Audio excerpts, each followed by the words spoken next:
Сәлем достар, біз бұл видеода тыңдауды қалай жақсартуға болады, ағылшынша немесе басқа тілді үйреніп жүрсеңіз, қалай тез уақытта осы тыңдауда нәтижеге жетуге болады. Полиглоттар бұған не дейді, жалпы бұл қандай процесс, соған тоқталатын боламыз. Ең бірінші біздің оқу керек нәрсеміз ол тыңдау бізге сөйлеуден кейін келетін нәрсе. Біз кез келген тілде бірінші сөйлеп үйрену керекпіз. Сөйлеп үйренеміз, негізі процесс солай жүреді. Одан кейін ғана тыңдағандауға бастаймыз. Мұнда тыңдаудың бірнеше түрлері бар, оған тоқталып кететін боламын. Біз бала болғанда, жалпы балаларда бұл процесс керісінше жүреді. Балалар бірінші тыңдап, әлемді қабылдап үйренеді, одан кейін сөйлеп үйренеді. Бірақ балалардың ең бастапқы айларында былдырлағанның өздері ол сөйлеген болып есептелінеді, ол сол кезде үйреніп жатыр. Бірақ олар көбінесе бірінші тыңдауды қабылдайды, сосын сөйлеуді қабылдайды. Ал үлкен адамның тіл үйрену процесіне сен балалардікін алып қоса алмайсың, ол қате болады. Үлкен кезімізде біз бірінші тіл үйренгенде біз бірінші сөйлеп үйренеміз. Бізге бірінші сөйлеп үйретілуі тиіс.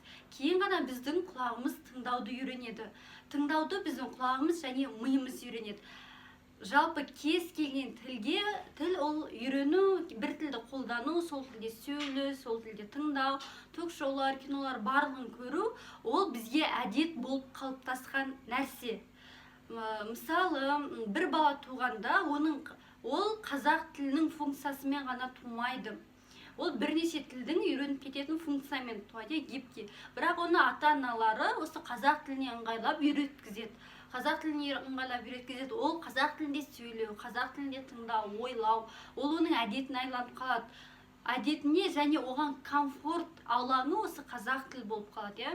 Сондықтан болашақта басқа тілді үйрене бастағанда миыңда дискомфорт туады, миың саған жоқ, болмай, тыңдауды білмейсің деп солай айтуы мүмкін. Тыңдай алмайсың, оған үлкен ыңғайсыздық тудырады, ми өзінің энергиясын оған жұмсағысы келмейді. Ал біз енді соны қалай дұрыс істеуге болады, қалай дұрыс тыңдауға болады, сол процесстерді үйренетін боламыз. Сондықтан бір тілде тыңдап қалу, мысалы қазақ, орыс тілінде, ол да біздің әдетіміз. Ал үшінші тілді біз әдетке айналдыру керекпіз. Ол тіл бізде ешқандай дискомфорт сезім тудырмайтындай жұмсақ түрде процесс өту керек. Жұмсақ түрде, ауыр емес, қатты қиналмайтындай, қатты адамды стресске соқпайтындай процесс болып өту керек.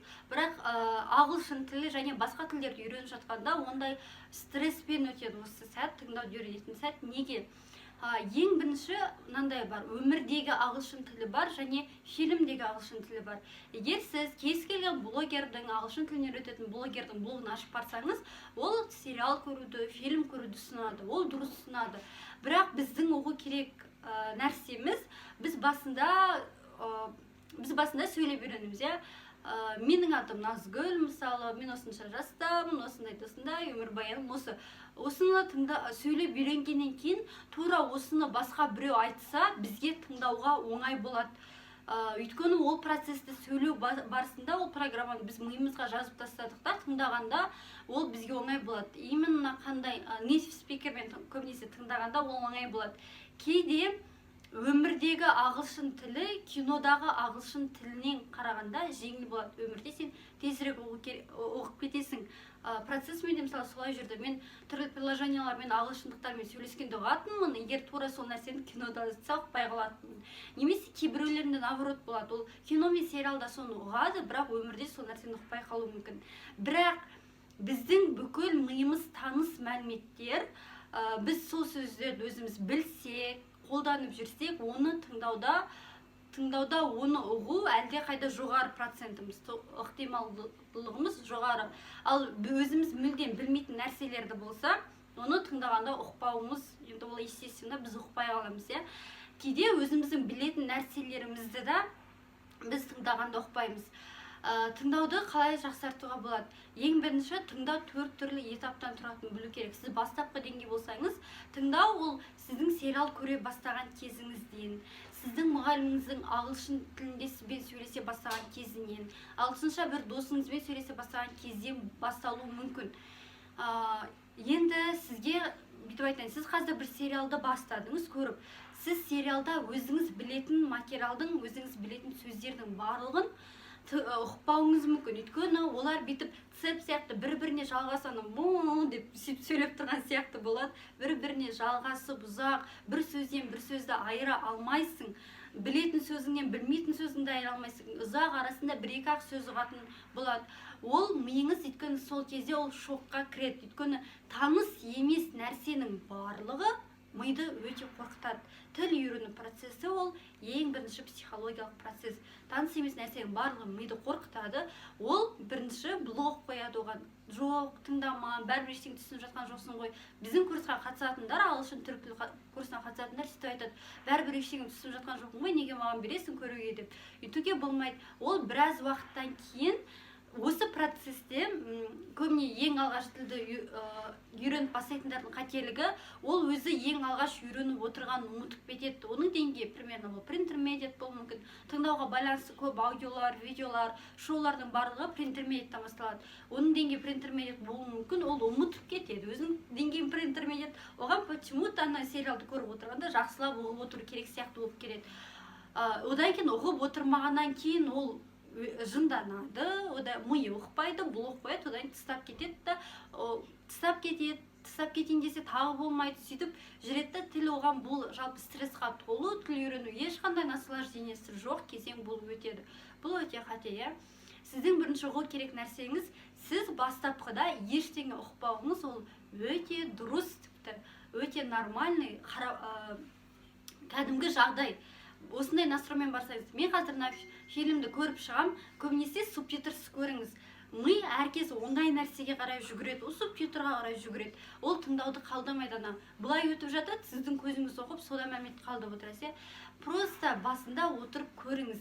Кішкентайдан басталады. Басында бір сөз ұғасыз, кейін екі сөз ұғасыз, кейін деңгейіңіз үлкейгеніне байланысты, миыңыздың ол тілге үйренгеніне байланысты, жалпы өзіңіз білмейтін сөздер болса, сіз оны ұқпауыңыз мүмкін. Өзіңіз білмейтін сөз тіркестері болса, ұқпауыңыз мүмкін басында. Ол нормально. Немесе өзіңіз білетінді ұқпауыңыз мүмкін ең басында. Біраз біртіндеп, бәрі бір шақтан кейін бір шақ болып отырып, осып тыңдауға үйренесіз. Егер осылай тоқтатпай процесті жүргізе берсеңіз, тыңдауға негізі мен сериалдарды ұсынамын бастапқы деңгейге және мультиктарды екеуіне субтитрсіз көреміз. Мультикті неге ұсынамын? Мультикті мультикті көргенде сен түсініп отырасың, сосын айтасың, мені молодец деп айтасың. Мне молодец, сен түсіндің, молодец. Сонда сен миың саған көмектесіп отырады тіл процесінде. Ал фильмді неге ұсынамын? Өйткені елдің бәрі мультиктағы сияқты сөйлемейді. Елдің бәрі фильмдағы сияқты сөйлеуі мүмкін, иә. Сондықтан фильм, сериал именно, өйткені ұзақ уақыт бір сериалды көрген жақсы. Сонда көп жақсы процесс болады. Субтитрсіз көресің. Күніне кем дегенде, кем жоқ дегенде 10 минут уақытыңды бөлген жақсы. 10 минут пен 1 сағаттың арасы. Бірақ өте қатты нагрузка алуға да болмайды. Енді осыны көре бастағанда ойлайды, мен почему-то менің деңгейім pre-intermediate, бірақ мен киноның барлығын түсінуім керек деп ойлайды. Ондай болмайды да. Тіпті сенің деңгейің интермедиаттан асып кеткен upper intermediate-ға таяп қалған болсаң да, сенің фильмді көріп отырып оны түсінбеуің өте кәдімгі қарапайым жағдай. Осып қалай ұлтайсың? Бұл кәдімгі қарапайым жағдай, және бұл уақытша ғана жағдай. Мен қазір осы маған неприятно, енді көріп отырып түсінбей кішкене неприятно болуы мүмкін. Неприятно болса да, мен осыны көріп шығуым керек. Соңына дейін сөйтіп, бірақ өзіңе қатты стресс берме. Бәрібір көремін, настойчивостьпен ютубта көрудің қажеті жоқ, наслаждениемен көру керек. Мимикасына қарайсың, сен тілді тыңдап отырғанда бейсаналы және саналы түрде қабылдайсың. Бейсаналы дегеніміз, сен мысалы, мен әркез Кока-Коланың рекламасын айтамын, сен Кока-Коланың рекламасын қазір айтып бере аласың, сұрасам, жаңа жылғы. Бірақ сен оны отырып ешқашан жаттаған жоқсың. Сенің бейсаналы түрде оны қабылдай бердің. Сол сияқты прогресс болады. Бейсаналы түрде қабылданған нәрсенің прогрессі аяқ астынан болады. Ол дегеніміз, сен айттым ғой, негізі процесс біртіндеп жүру керек. Ал бір кезде мынандай скачок болады сізде. Сіз таңертең тұрасыз, шоуды қосып көресіз. Менде солай болды. Сосын қаншалық жақсы тыңдайтыныңызды ұғасыз. Бұрынғы еңбегіңіз сақталады, солай болады. Одан кейін өзіңіз білмейтін сөздерді айыратын бір кезең болады. Ол тыңдаудың ең жоғарғы кезеңі. ең жоғары кезеңінде мысалы мен қазір мен негізі түрік тілін беремін, түрікше көріп отырсам мен білмейтін сөзімді айтамын, мен мына сөзді білмейді екенмін, жазып алайыншы. Сондай кезең болады, бірақ ол кезеңге жету үшін бірінші осы тыңдау процесінен өту керек. Тыңдаудың бірінші этапы ештеңе түсінбеу, білсең де ештеңе түсінбеу ол сөздерді. Екінші этап бар аздап бір-екі нәрсе түсіну. Үшінші этап теманың не жайлы өтіп жатқанын түсіну, арасында сөздерді түсіну. Мысалы мынау былай айтты, мынау былай айтты, Джейн былай айтты, Эдвард оған былай жауап берді деп айту. Сосын төртінші этапында ол уже наслаждениеға тыңдау. Бірақ бұл этаптардың барлығы сізде көп қиын болып өтпеу керек. Сондықтан бастапқыда өзіңізден өте мега круто результат күтуді тыңдауда қойып қойыңыз. Егер сіз өзіңіздің ожиданияңызды миыңызға сондай қазір мен тыңдаймын бәрін ұғамын деген ожидание қойып қойсаңыз, кейін тыңдағанда естественно сіз ұқпайсыз, содан кейін қолды бірақ сілтеу деген осыдан шығады. Ең бірінші қалай бастау керек? Бізде тыңдаудың бірнеше тыңдауға арналған материалдар көп. Ол BBC-дің жаңалықтары болсын, сериалдар, мультиктер, шоулар түрлі. Дмитрий Петров бізде 16 уроков английского деген біздің бүкіл курсымыз негізі тыңдау мен сөз ұғуға негізделген. Сондықтан бұл салада кішкене эксперт болуға тырысамыз. Полиглоттарды қараймыз. Сонда Дмитрий Петров айтады, негізі сен бір кейіпкерлерді көріп жүрсең, сен олардың сөйлеуіне ыңғайланып қалуың мүмкін. Кейін басқа бір кейіпкерді көргенде, басқа сериалдан сен оның сөйлеуін ұқпауың мүмкін. Ұқпауың мүмкін. Бұл бірақ бастапқыда осы сериалдан бастаған дұрыс. Сериал болғанда қатты ауыр. Мысалы, карточный домик деген сериалдан бастау мүмкін адамдар, ол қате, одан бастауға болмайды, ол ауыр сериал. Жеңіл игровой. Мысалы, мен Диснейдің сериалдарын көргем. Ол волшебники из Веверли Плейс болды. Сол сияқты игровой жеңіл сериалдан неге Френдсті көреді барлығы? Өйткені Френдсті жай ғана өмірдің қырт-сырт нәрселер айтылады. Сондықтан оны қабылдауға жеңіл миыңа. Солай көресіз. Немесе менің ең идеальный вариант баста деп айтатын, ол English Conversation деп жазсаңыздар, English Conversation Films бірдеме деп жазсаңыздар, тура осы ключевой сөздермен, онда кәдімгі обучающий фильмдер шығады. Бастапқыда, чтоб просто миыңыз өзіңіз жасап жатқан еңбектен результат көріп жатқанын білу үшін, яғни миыңызға гормон бару үшін сондайды бастасаңыз болады. Содан кейін мультиктерге кішкене, бірақ сериал мен шоударды қосып отырыңыз аптасына 1-2 рет. Өйткені шоуда, Дмитрий Петров айтады, шоуда ғана адамдар өзінің настоящий несімен сөйлейді. Өмірде қалай сөйлесе, солай сөйлейді. Шоуларда, интервьюларда соларды көріп жүргендеріңіз жақсы. Ең бірінші простой арнайы жасалған обучающий видеолармен бастайды екенбіз. Одан кейін сіз келесі сол кезде мультиктарды көріп жүрге болады.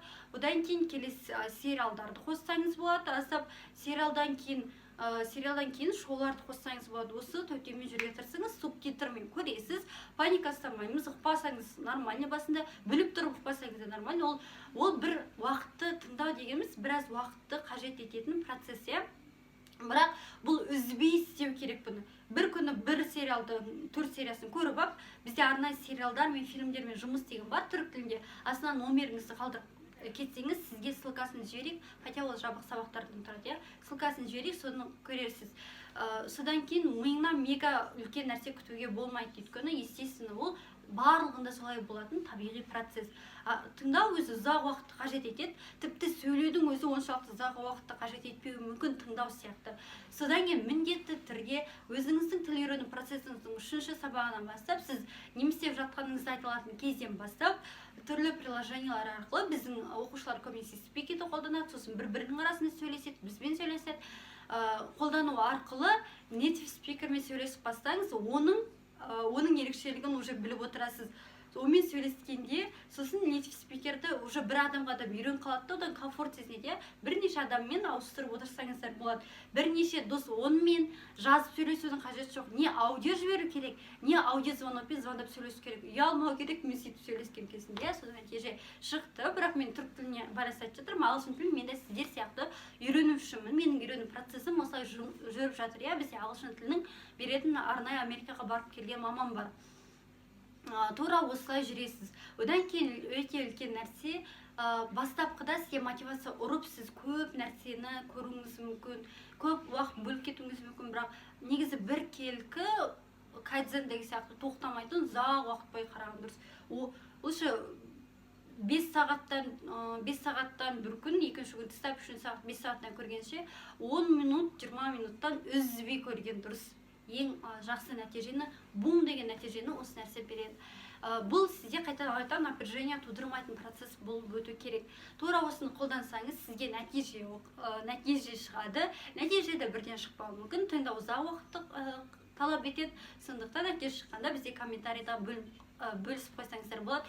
Тура осы видеоны өзіңіз қажет ау деген адамға жіберіп, біздің каналға жазылып, пікірлеріңіз болса, сұрақтарыңыз болса жазып кеттіңіз. Сіздерге тыңдауға байланысты бүкіл процесті жеткізе алдым деп ойлаймын. Егер ойыма қалып кетті деген тағы бір нәрселер келсе, міндетті түрде екінші бұл видеоның часты шығатын болады, екінші бөлімі.